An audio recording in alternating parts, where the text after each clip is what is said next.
नमस्कार, मैं हूं आपका दोस्त आलोक कुमार और आज मेरे साथ हैं मेरे दोस्त राजेंद्र राज, डॉक्टर राजेंद्र राज। स्वागत है आपका।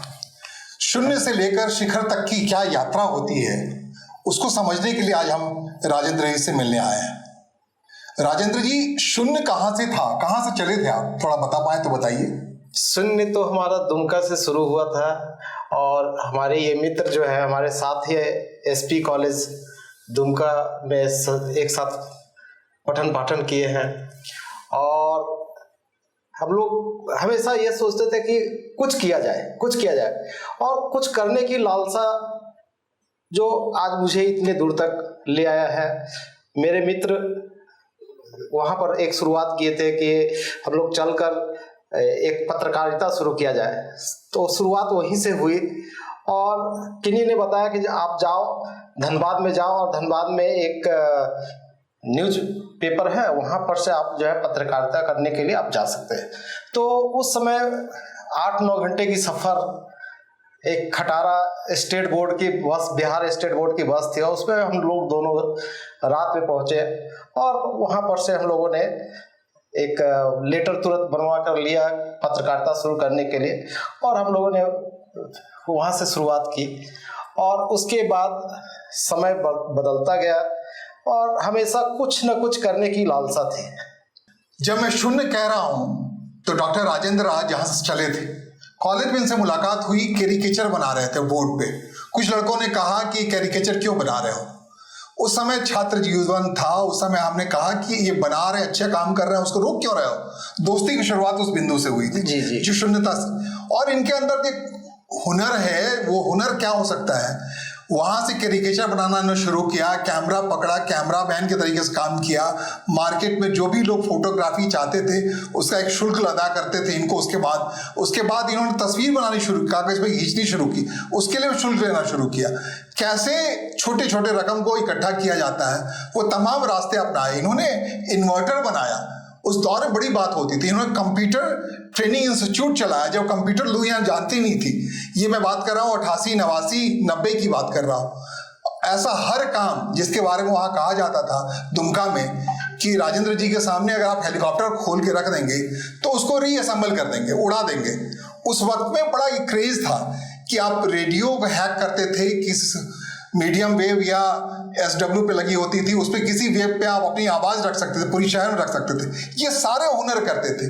शून्य से ये जो शून्यता थी, उस शून्यता में भी इन्होंने कोई ना कोई काम 18 साल 20 साल की उम्र की बात मैं कह रहा हूँ, मैं बात कर रहा हूँ 16 से 14-15 साल की बात, तब से इनकी उस शून्यता में इन्होंने हाथ पैर मारना शुरू किया और आज जिस मकाम पे है वो परिचय दिए बिना अधूरा रहेगा पूरा मामला।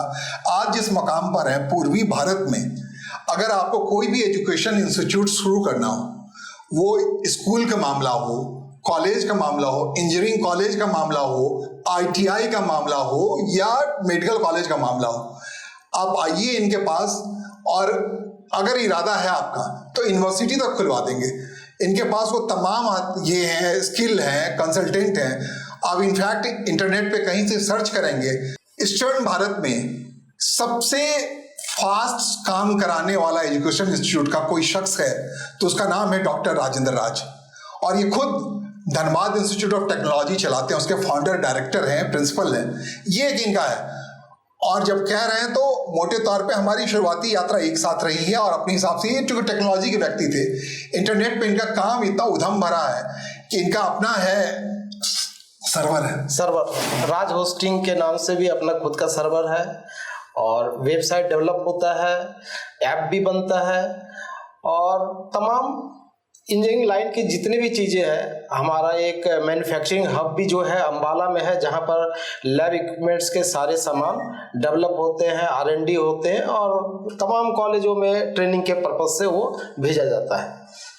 हाँ, तो शून्य से सब चलता है। डॉक्टर राजेंद्र राज और क्या क्या कर रहे हैं नहीं जानते हैं। ये कैसे आपने ये सारे हुनर कहाँ से डेवलप किए? पहला कौन सा कंसल्टेंसी था आपको अगर याद करने का? अगर मैं कहूँ तो जब क्लास 8 में था तो उस समय रेडियो एक बहुत बड़ी चीज होती थी। किसी के घर में गाना सुनने के लिए बिना का गीत माला या इस टाइप के प्रोग्राम, जिस तरह आज टीवी का क्रेज है, उस समय रेडियो का क्रेज हुआ करता था।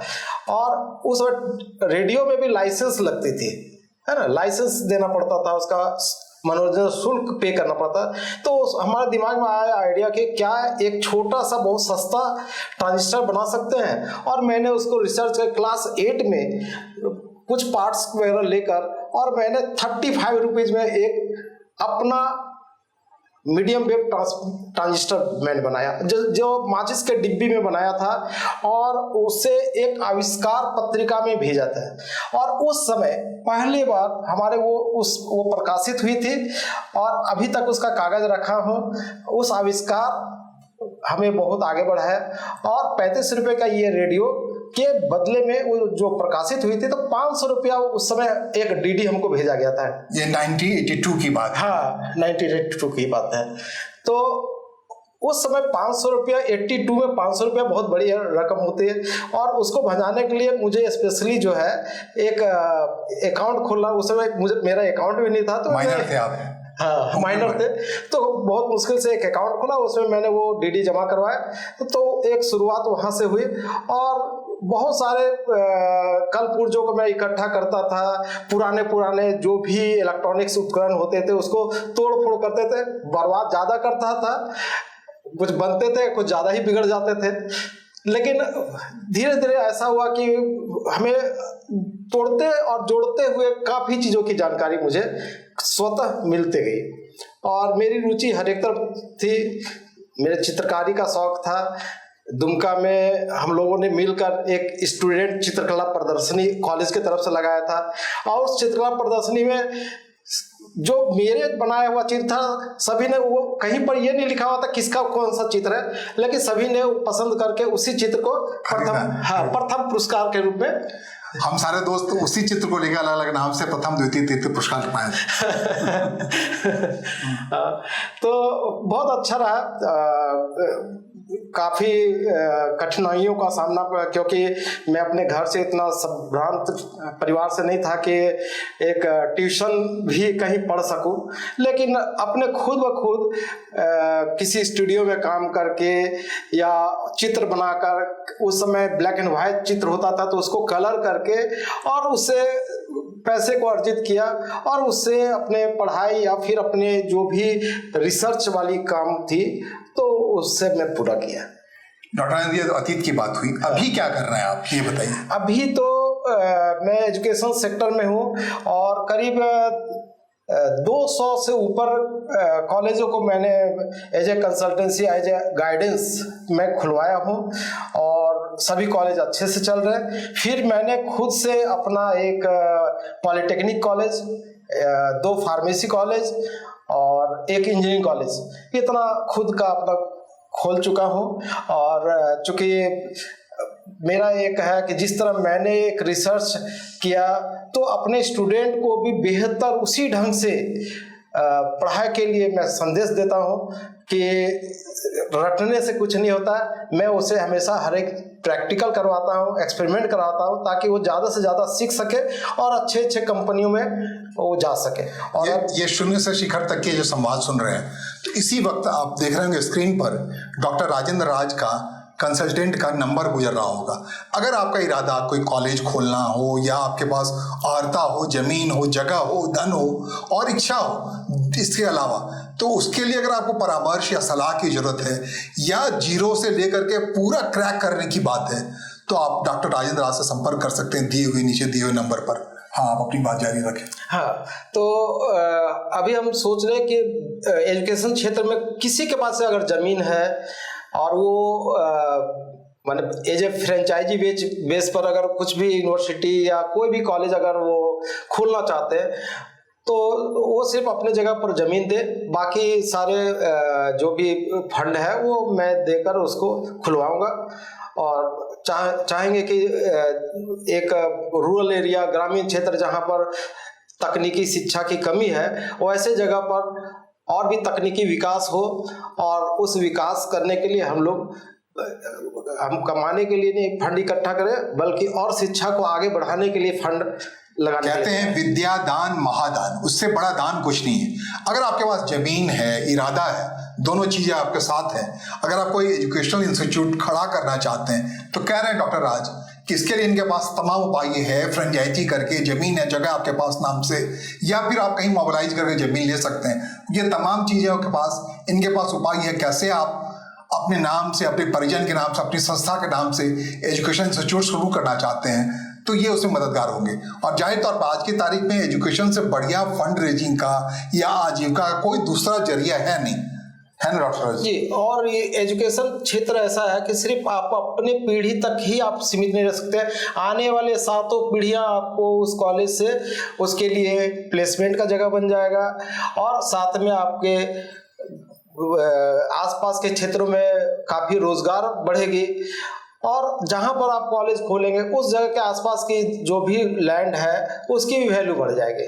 ये मोटे तौर पे मैं आपको छोटे तौर पे बताया कि एक व्यक्ति जो बिल्कुल शून्य में है, जैसा कि उन्होंने कहा कि इनके आर्थिक आधार को लेंगे जीवन के, तो बिल्कुल आप शून्य पाएंगे, अंदर में तय में जाएंगे, आपको लगेगा केवल इनके अंदर एक इच्छा थी, प्रबल इच्छा कि उठने की, और उठे तो उठते उठते ऐसे उठे कि पूर्वोत्तर भारत के सबसे बड़े एजुकेशनल कंसल्टेंट बने गए।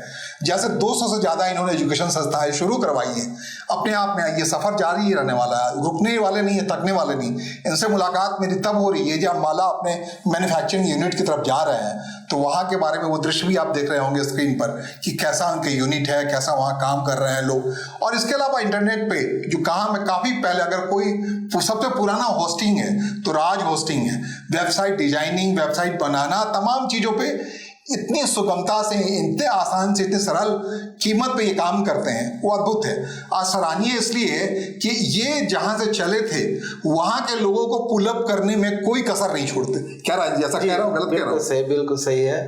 और अपने दोस्तों का भी बहुत शुक्रगुजार है कि हमें आगे बढ़ने में आलोक जी हैं या और भी हमारे दोस्त हैं, मेरा नाम ले लिए, बाकियों का नाम नहीं लेंगे। श्यामल किशोर है, ये सब सभी काफ़ी मदद किए और आज भी मदद कर रहे हैं और मदद ले रहे हैं। तो मैं धन्यवाद देता हूँ अपने तमाम दोस्तों को। ये धन्यवाद के रहने वाले हैं तो धन्यवाद ही देंगे। चलिए, बहुत मुबारक हो राजेंद्र जी आपका, बहुत देश के लिए समय दिया आपने, और शुभकामनाएं हैं। मदद कोई नहीं करता, हम तो सब कंधे से कंधे मिलाकर चलने वाले लोग हैं और साथ चलेंगे। ठीक है, बहुत बहुत आभार आपका, धन्यवाद। और जो कुछ भी इनसे मिलने के लिए आपको चाहिए वो स्क्रीन पर आप नंबर तैरता हुआ देख रहे होंगे, तो उससे संपर्क कीजिए, मिलिए। अगर इच्छा है आपके अंदर तो आप भी शिखर की तरफ बढ़िए। आपका मुझे सुनने और समझने के लिए आपका आभार, नमस्कार, धन्यवाद।